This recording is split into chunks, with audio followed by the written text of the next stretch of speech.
Jamaica is an island in the Caribbean Sea, 150 miles long, 50 miles wide, 90 miles south of Cuba, 600 miles south of Miami, Florida, and it is interestingly the largest English speaking, the third largest English speaking country in this hemisphere. You know, you have Britain, you have United States, and then you have Jamaica, because all the other countries around are either Spanish or French speaking. So we are south of the Florida Straits, and we have a population of just 2.8 million English speakers. Okay, thank you for this piece of information about Jamaica, because most people know of Jamaica through its music, through sports, and other avenues, but they do not know much about the churches of Christ in Jamaica. My brother, when did the Church of Christ arrive or come to the shores of Jamaica? That's a very interesting question. Most folks don't realize that when the Restoration movement started in the United States in the 1800s, that is when Americans started looking into the Bible in a serious way and wanted to restore New Testament Christianity. Uh, the, the church was started, and the church immediately took on a mission of world evangelism. And as a result, they started sending out missionaries to various parts of the world. And the first missionary was sent to Africa, the second was sent to Jerusalem, and the third missionary, a man called J.O. Beardsley, was sent to Jamaica in the 1860s. And he started about 8 congregations of the Church of Christ in the Kingston area, and that the church went on for at least 10, 15 years. And then there was some apostasy in the United States, and the churches that were started in Jamaica went off into apostasy. So that was the first time the church existed in Jamaica. And then in the 1950s, the latter part of the 1950s, mission visiting Jamaica, and they got in touch with preachers from the Christian church. And that is, when I say the Christian church, we talk about those who would often call themselves Church of Christ, but use the instrument in worship. And as a result of that, a number of preachers who were in the Christian church, men such as A. Walker, uh, men Brother Palmer, and others, left the Christian church and became part of the Church of Christ and brought their congregations with them. B.S. Brown, J.S. Brown, and others. And so that's when the church started in Jamaica. And then that was in the late 1950s. Then in the 1960s, American missionaries actually moved to Jamaica, starting in roughly 1965. Men such as Marvin Cruz, Kenneth Dye, uh, Jerry Thompson, uh, Guy Caskey, and others began moving to Jamaica from about 1965. And in 1970, they started the Jamaica School of Preaching in Mona in Kingston, Jamaica. So the church in Jamaica was rebirthed in the late 1950s, early 1960s. And from then, through the work of the school, it has grown. But that answers the question about how the church get started in Jamaica. It was started by American missionaries. Missionaries. Thank you for this valuable piece of information, because there are people even in Jamaica who do not know that information. Yeah. You said that Jamaica is the largest English-speaking island in the island chain of the Caribbean. No, Um, no, yes, how big is Jamaica and the population of Jamaica? right. Jamaica is 150 miles long, 50 miles wide at that widest point. It has a population of approximately 2.8 million. But the interesting thing about Jamaicans is that most Jamaicans live out overseas. So there Hmm. are more Jamaicans spread across the globe than there are actually resident in Jamaica. So there are 2.8 million persons, Jamaicans on the island, and then there are about 3 million Jamaicans all over the world. Interesting. Mostly States, Britain, uh, and Canada. Interesting. So you said previously that the rebirth in the late 50s and early 60s that started in Jamaica. Um, were you part of that rebirth in terms Definitely, of your conversion to the church and to Christianity? yes. The missionaries who came to Jamaica, there were two in particular, Marvin Crewson and Kenneth Dye. They were youngsters. Marvin Crewson was a recent graduate of Harding University in Searcy, Arkansas. He came to Jamaica with his wife, Judy Crewson, and they wanted to get in touch. They wanted to work with young people, largely. And so I was a student at Kingston College, high school in Jamaica. And at Kingston College, uh, on Saturdays, a group called Up With People or Sing Out Jamaica had meetings. It was a sing group, and Marvin Coates and Kenneth Dye became like advisors to the group as a means of evangelism. And so a number of us, Mary Dixon, uh, and others, myself, Paulette Watson, then Reed, were members of the singing group, and they invited us to church. And so we'd go to rehearsals on Saturday, we'd sing out Jamaica, Up With People. And then we ended up going to work in a house in Mona Heights.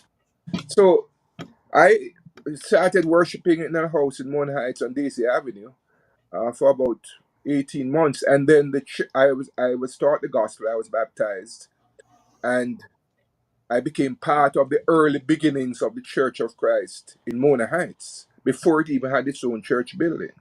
Mhm. Then in 1968, it bought its church building. So, yes, I was involved with the church from its early days. And what struck me about the Church of Christ at that time is that in the United States at that time, it was the fastest growing religious group, fastest growing Christian group in the United States, and was spreading rapidly across the United States and the world. So that sort of uh, put a vision in my mind about the church should be an expanding body, a growing body.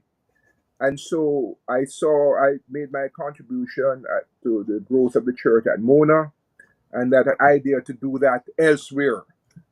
That seed was planted. All right. Thank you. Thank you. So, based on the information that you are presenting to us, it simply means that you have had a lot of experience where the church is concerned in Jamaica, and you could be considered as one of the fathers of the church in Jamaica. Am I right? Well, humbly so. Okay, okay. You have seen a lot. You have been there for years, from the modest and maybe simple way in which the gospel was brought to Jamaica in the late 50s and early 60s.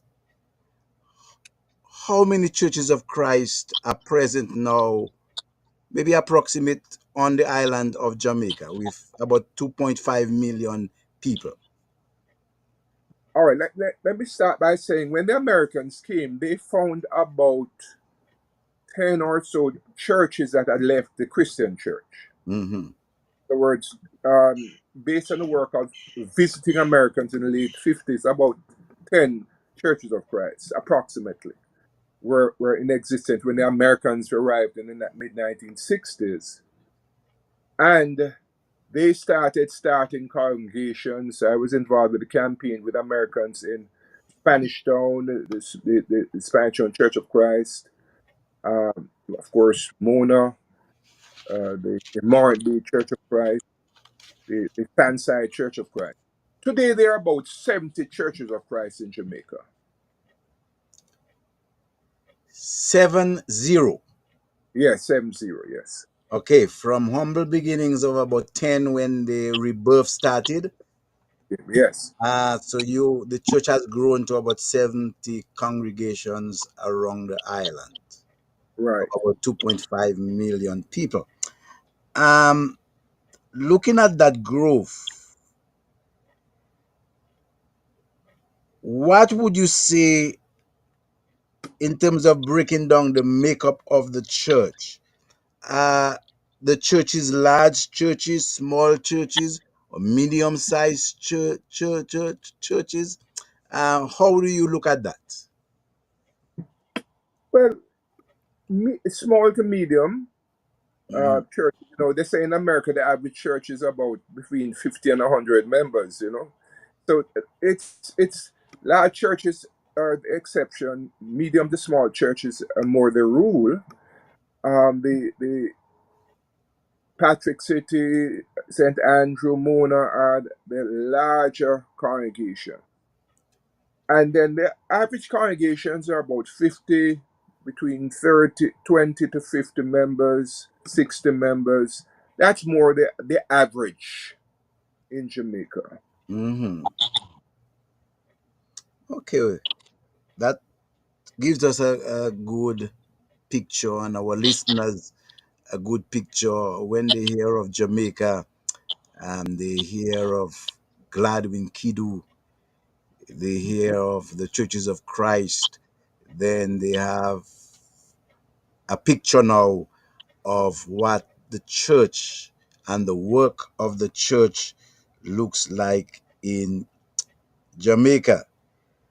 Um, where would you see the widest concentration of the work of the church is located on the island? Well, definitely in the capital, Kingston, Jamaica, because the missionaries, when they came, they were based in Kingston, Jamaica, in the capital of Jamaica. Hmm. So our congregations got started in around the area. The Mona Church of Christ. Carl Mitchell came back from the United States, having studied in Michigan, and started the work in the Patrick Gardens area. Brother Lance Watson, who was converted at Mona, went on to eventually start the church, the St. Andrew Church of Christ. One of the first Church of Christ was the Ellison Road Church of Christ, which came out of the Restoration movement in the 1950s, Ellison Road Church of Christ.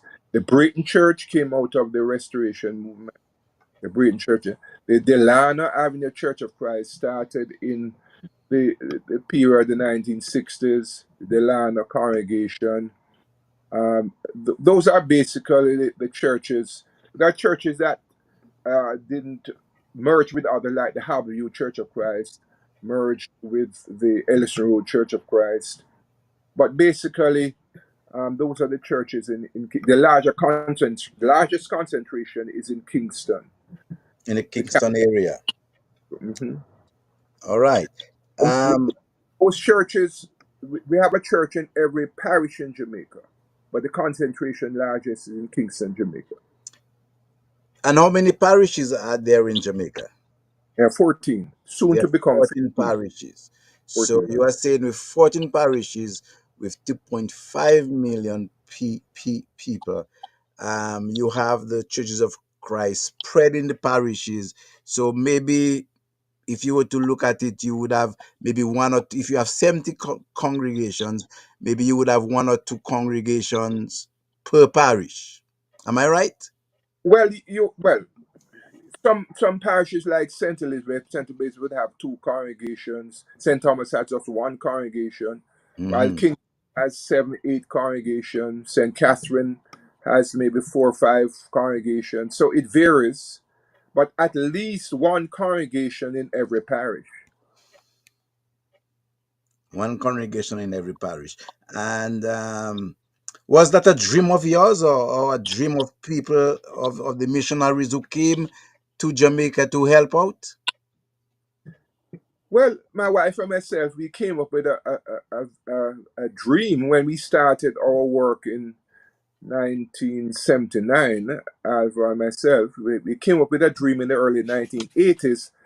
It was called Vision 2000. Mm-hmm. Vision 2000. Now, Vision 2000 was a, a, a vision, a plan to start a congregation of the Lord Church in every major city and town within 20 years by the year 2000. And the plan was to use the staff and students of the School of Preaching along with existing congregations and partnering with American churches to deliberately have campaigns every year for 20 years to start congregations in every major city and town. And what's interesting is that when we started that plan, we came with that plan, there were lots of people who doubted that it Mm-hmm. was. They asked, where would you get the resources, where you get the manpower, and came up with a lot of negatives as to why it couldn't be done. But what is interesting is that once we went off, the first step in that plan was Montego Bay. Once we said we're going to Montego Bay, people just signed up. Mm-hmm. Brethren from America, brethren from other parts of Jamaica came with us, and in the summer, I think 1981, 82, we started the work in Montego Bay, a 3-week campaign, converted 25 persons, and the Church of Christ in Montego was planted. And that vision of just going after a city, going after a town, they're saying we're going to go. God Mm-hmm. also provided the manpower and the means and the finances for us to go. And out of that, we started at least 30, 40 congregations out of that program. Program. Wow. And the last one was in 1998 in the Grill when we had a 2-week campaign and baptized 23 persons, 17 men, and the others were women in the Grill, all based on a vision. Mm-hmm. I remember working in that campaign and the foundation of the church there in Montego Bay in those Yeah, days. I remember you Yes, being there, definitely. yes. And looking at that vision and looking at what has been achieved in Jamaica, I live here in Canada. Canada is almost 10 times the population size. I'm not talking about land mass because Canada is very large as a country, but 10 times the population size of Jamaica. And you have about 70 congregations for close to 3 million people. And for about 36 million people in Canada, they're looking at it in Canada and looking at the different provinces in Canada. We have less than 100 congregations of the Churches of Christ in Canada. So it simply means that when we are talking about Churches of Christ around the world, you are bringing us useful information as to, as a small country, what Jamaica is doing and what has been achieved in Jamaica and what should be achieved in other parts of the world. In doing that work in Jamaica, you have to deal with obstacles, with difficulties, challenges in presenting the truth, in planting congregations. What would you say to our listeners today on Zeno Radio? What are the major religious denominations in Jamaica that pose a challenge to the work of the church in Jamaica? Well, you have the established churches, Roman Catholic, the Anglican, Methodist, but the Pentecostal churches and the Seventh-day Adventist churches are the major opponents, Hmm. obstacles. Because Pentecostalism with the emotionalism involved, Seventh-day Adventism with the existence of Sabbath day, and lots of people are ignorant of the scriptures. So those two doctrinal positions, you have to definitely be fighting against them as you go preaching the gospel. But so Pentecostalism, Seventh-day Adventism, the established churches, Roman Catholic, Methodist, Anglican, they are the main opponents. Yes. All right. We've looking at the landscape in Jamaica and the denominations that exist. When you travel across Jamaica or when you visit people and you try to present the truth, to bring the message of the truth or the message of the church, the message of the Bible to people, the Church of Christ, is that a known group in Jamaica? Well, yes, we have a radio program that's been going on for 50 years in Jamaica. There are more than one, two radio programs. And people have heard about the Church of Christ. A lot haven't, but many, I'd say most have heard about the church. So you are known as a group of people, as a group. You are Right? known across Jamaica. What is unique about us, of course, is a cappella in worship. Hmm. That differentiates us from about all other religious groups in Jamaica because that's about the only group that is really singing a cappella in worship. Okay. So with that, and you are saying that the Church of Christ is known in Jamaica, um, what sort of evangelistic effort is used by the church in Jamaica to promote the gospel, to promote the work of the church, and to sensitize people about New Testament Christianity? Well, first of all, I want to bring attention to the latest congregation started in Jamaica, the Discovery Bay Church of Christ with Joel Perot. And that congregation was just started, Brother Joel rented facilities and started door knocking, house to house work. House to house work is really the, the main methodology used by the church in steady evangelistic work. Yes, churches hold campaigns as regular, usually every year, but regular campaigns.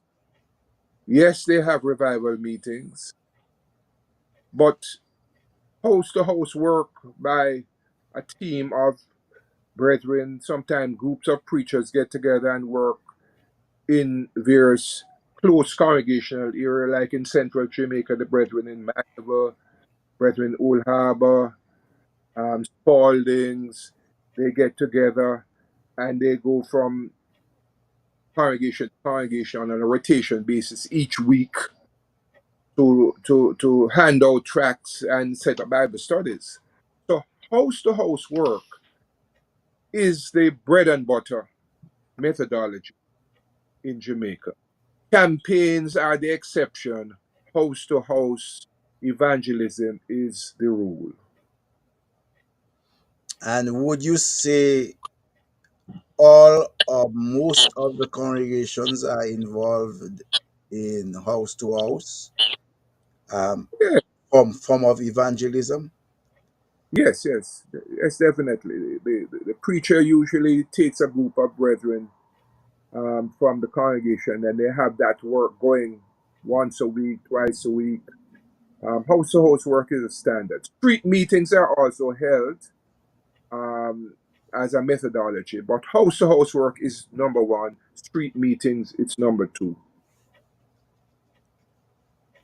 And with the work that is being done, with the evangelistic efforts that are being used, are you seeing expansion in the work, or is the work static, and is the work, I would say, regressing instead of progressing?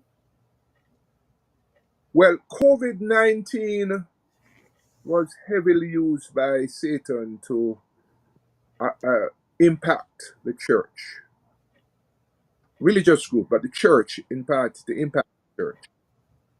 And the it did affect the church in Jamaica in terms of attendance. I'll tell you a quick story. At one time, the government of Jamaica announced that all churches must close their doors Hmm. of assembly. And the churches of the preachers of the churches of Christ in Jamaica came together and had a meeting. The announcement was made midweek. We had a meeting on Thursday, and we decided to write the Prime Minister of Jamaica, and we wrote a letter. Brother Derek Brown and myself signed the letter and delivered it to Jamaica House headquarters of the government, saying, no, no, no, no. You can restrict the numbers, but you can't tell us not to meet. We request that you rescind that instructions that we should close our doors. And we delivered the letter on the Friday morning, no answer. Heard Saturday, no answer. Saturday afternoon, no answer. And Hmm. then at midnight on Saturday night, the government relented and said, okay, you can meet. And they said, oh, 12 and 10 in worship or 12 in worship, but you can meet. And we kept on meeting. So the churches kept on meeting, but it affected some people who stopped never came back. So yes, COVID has affected us, and so we are in the recovery phase now. And yes, churches have reduced. There have been a reduction in attendance, but we are building again. We're beginning to have baptisms again. Very, very, very good. With the evangelistic effort and the growth of the church in Jamaica, how do you evaluate the growth? Um, do you find yourself baptizing people, and people are migrating, or people are becoming unfaithful? How would you evaluate that in terms of your evangelistic effort and your growth? Well, that's well, three or four factors. One, the church having started restarted in the late 50s, early 60s. There are many persons who became Christians in the 60s and 70s who have died. Hmm. So lots of churches like Mona, Patrick Gardens have suffered steady losses to this world, but not the next, through death of members.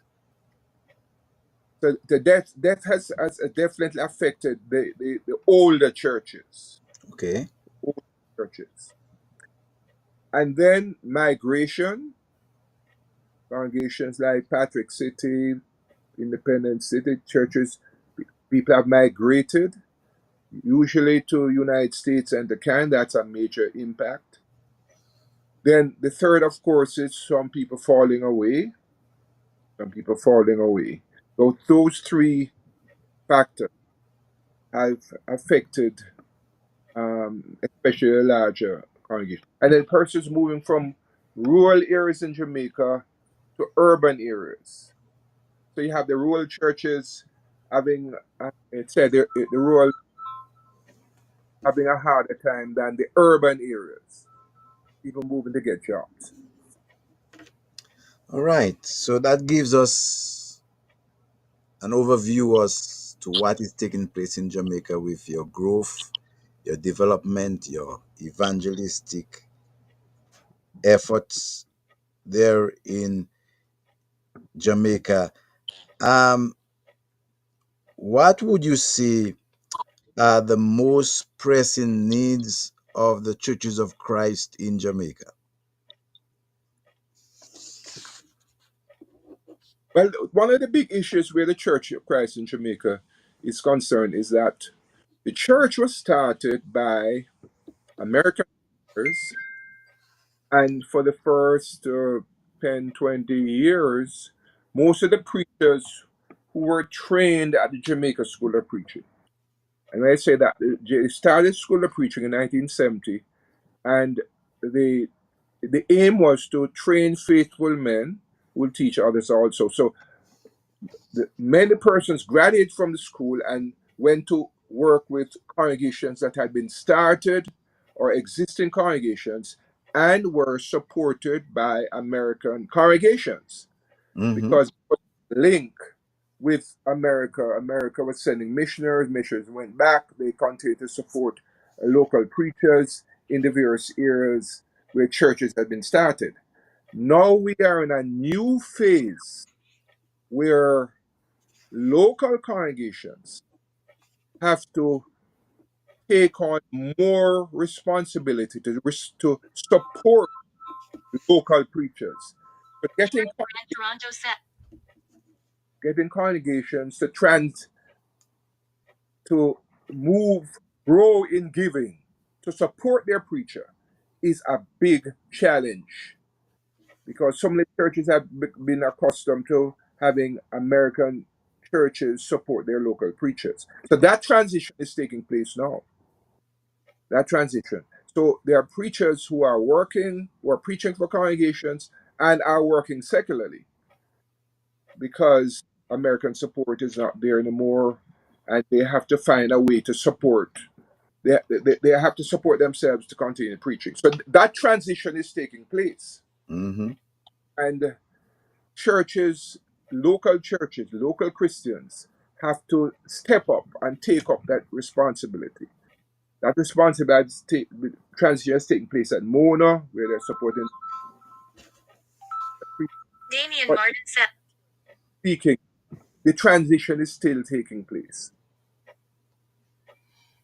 Okay. So with that information that is now presented to our listeners on Zeno Radio, our listeners can have a better view now that when they hear of Churches of Christ in Jamaica, as to where you are coming from, your history, your background, uh, the struggles that you have been through, the work that you have done, what you have accomplished.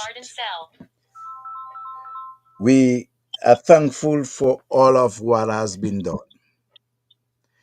But in what you have presented and given us an idea as to the number of congregations, about 70 congregations on the island average, um, the Churches of Christ in Jamaica, do they own their buildings? Do they rent? What is the status of the church now in terms of property? And most congregations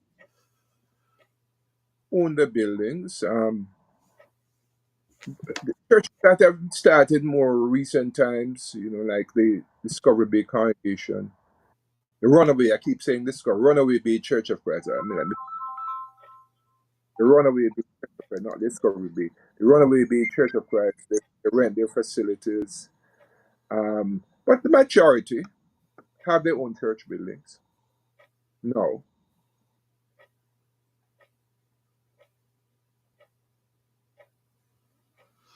Okay, so you've made strides in terms of what you have achieved. The Church of Christ, a body of people. You have grown. People on the island, they know of the church, and you have expanded, as you said, to all 14 parishes on the island. Do you have a training school for the church in Jamaica? Right. Now, one of the big reasons behind the growth of the church in Jamaica was the establishment of the Jamaica School of Preaching and Biblical Studies in Jamaica in 1970. The Americans who came to Jamaica knew that they were not going to be in Jamaica indefinitely. In fact, the government of Jamaica insisted that they train Jamaicans to do what they were coming to Jamaica to do, which was by the providence of God. And so the Americans who came were given 2-year work permits, 3-year work permits, and by 1979, the last American left. But in 1970, April, the Jamaica School of Preaching and Biblical Studies was established. Okay. And that school continues its work in 2024. And it has produced the vast majority of preachers who are laboring in Jamaica. So, one of the reasons for the steady growth of the church in Jamaica is that we have been turning out preachers. And men, the brethren who have passed away, the older preachers who have passed away, they are or have migrated, and lots of preachers have migrated. We have been able to produce men who can take their place. And so the church has been able to continue its growth because we are producing preachers, Mm. and we have preachers in the student body as we speak, preachers in training. So, the work of the school. Would you say that the work of the school has contributed tremendously to the growth and development of the churches of Christ in Jamaica? Well, I'd say that the work of the school has contributed greatly to the work of the Church of Christ, period. In Mm. Jamaica, definitely. The overwhelming majority of preachers in Jamaica have had some training from the Jamaica School of Preaching, and then the full time or the extension program. But graduates of the school now serve in 24 countries of the world. 24 countries. In Europe, North America, South America, Asia. Graduates of the school are working as I speak. But in Jamaica, definitely. The existence of school preaching in Jamaica, the existence of school preaching in Trinidad and Tobago have contributed greatly to the expansion of the church in the Caribbean. I'm happy to hear of that good news, the impact that Jamaica School of Preaching and Trinidad School of Preaching and they have on the work in that region, in that part of the world.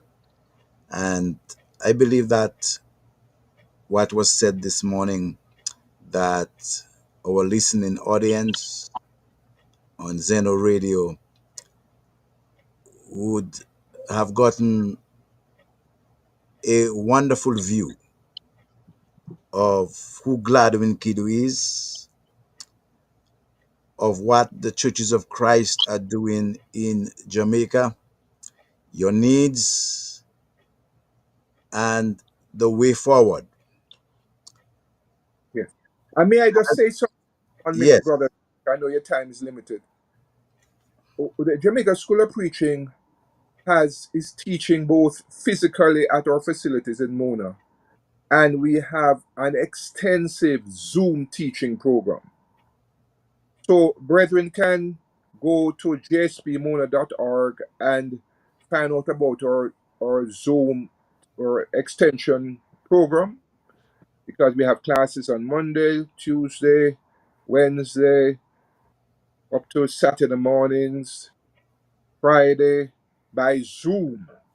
And students can actually attend our full-time program by Zoom. That is, so you can go to jspmona.org and sign up. Right now we have students in our full-time program from Jamaica, from Grenada, from St. Lucia, from Guyana, and from Haiti in our full-time program. And some of those are coming by Zoom into our full-time program. So you are saying that the school is making use of modern technology to spread the gospel. Definitely. We are our extension program is done 98% it is by Zoom. And our classes in our full-time program are on Zoom a lot, even as they're being taught to students physically at the church, at the school building in Mona. So our international English speaking audience can attend classes by Zoom, and classes are being taught in Asia, in the language of that part of the world, in Africa, in the language of that part of the world, Spanish in the Hispanic part of this hemisphere. So there is a great opportunity for our audience to attend classes in several languages based on the work of the Jamaica School of. I am happy that you are making that information available to our listening audience and people who might be interested in entering into ministry and helping with the work of the church. Is there a cost? Because everything costs money in this day and age. Is there a cost to that? Well, registration costs, yes, but it is not a tuition cost. The Jamaica School of Preaching is a work of the Church of Christ. And the Mhm. Church of Christ has an edict to go into all the world and make disciples of all nations.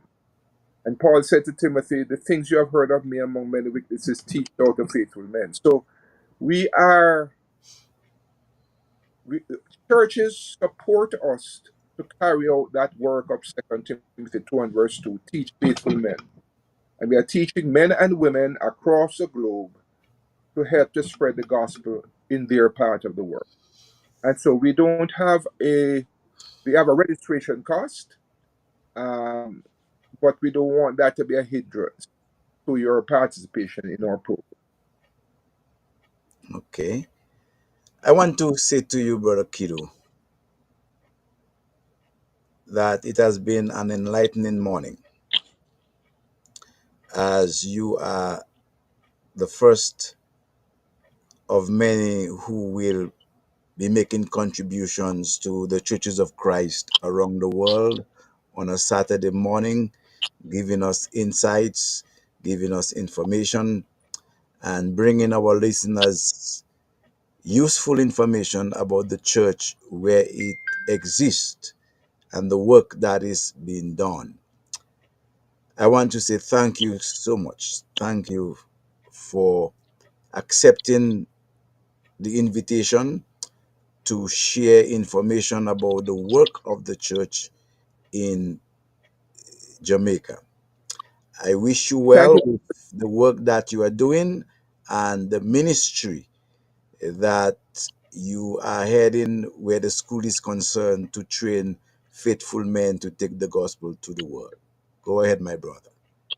Yeah, thank you very much, and I really want to commend our team of brethren, including you, Brother Roy, Brother York, Brother Joel Perrott, Brother Damien Lowe. I know I will not calling everybody's name, Richard Reed and others who are part of the team. Brother Bats from the United States, and Brother Buckland, Brother Blake, who is in charge of our Mona program, all are part of that team that is helping. Brother Bai Kiddoe, Brother Sherwood, Damien Lowe, and others. Thank you very much. Yes, so fellow listeners, on behalf of the managing director, Brother Dexter Honoré, and program director and manager, Brother Wendell Paris, I am Roy Graneau saying to you, go out and make it a great day for the Lord. It was a pleasure having Brother Goldwyn Kiddoe from Jamaica sharing with us insights about the work of the Churches of Christ in Jamaica. Until next Saturday, I say to you, enjoy God's blessing and live by the word. Thank you. Amen. Bum bum bum bum bum bum bum bum bum bum bum bum bum bum Yeah, yeah.